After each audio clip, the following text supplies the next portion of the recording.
How to win the Jamaican Lotto.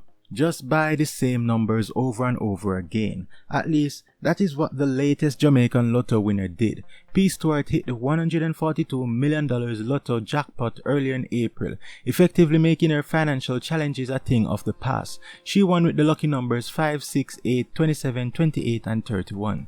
She said that she has been buying these numbers for some time now, and she got them from her father, who used to buy them too, saying that her father was sure that one day the numbers would hit, so she kept buying them. Speaking at the official handover event, Stewart said that she and her family were almost being overtaken by debt and weren't sure what their next move would be.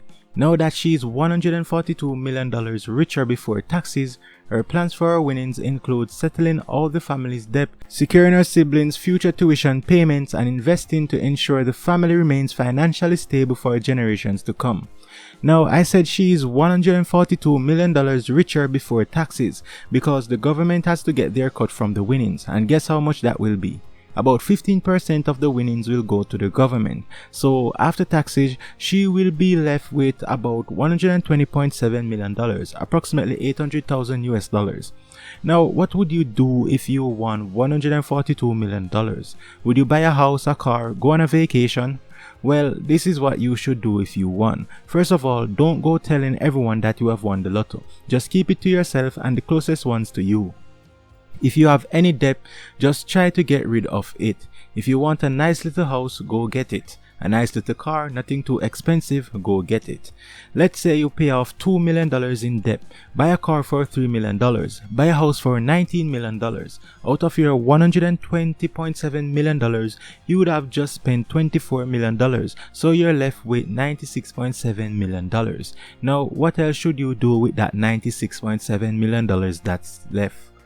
Well, you should do very little. Just set aside $10 million in a savings account, get a financial advisor to guide you into investing the rest in the stock market. And when I say invest in the stock market, I'm talking about investing in established dividend-paying companies. Let's say you set aside $10 million in a savings account from the $96.7 million. You would have $86.7 million to invest.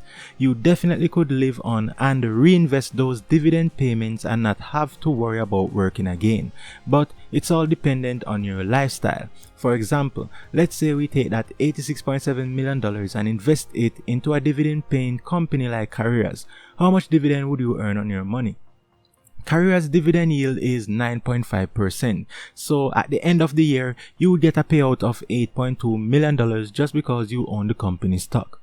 Now, please note that everything I'm saying is not financial advice. I'm just imagining and talking, that's all, so go speak to a professional on all matters of investing. Don't listen to me. Now, let's talk about your chances of winning the lotto. Jamaica Lotto is now a 6 out of 39, formerly 6 out of 37 lotto game, in which 6 numbers are drawn from 1 to 39 plus a bonus number to give you more chances to win. The odds of winning Jamaica Lotto are 1 in 3,262,623. Drawings are held twice a week on Wednesdays and Saturdays. The odds that one will be struck by lightning during one's lifetime are 1 in 15,300. So yes, you have more chances of being struck by lightning than winning the lotto. But all hope is not lost. You can increase your odds of winning the lotto with a very simple method, and that's to just buy more tickets. To better your chance of winning any lottery, you have to buy more tickets. The more tickets, the more chances of choosing the right combination of numbers. But remember to play responsibly, because buying lotto tickets can become an addiction, so just play it for the fun. Now, what would you guys do if you won the lotto? Let me know your thoughts in the comment section, and remember to like, comment, share and subscribe.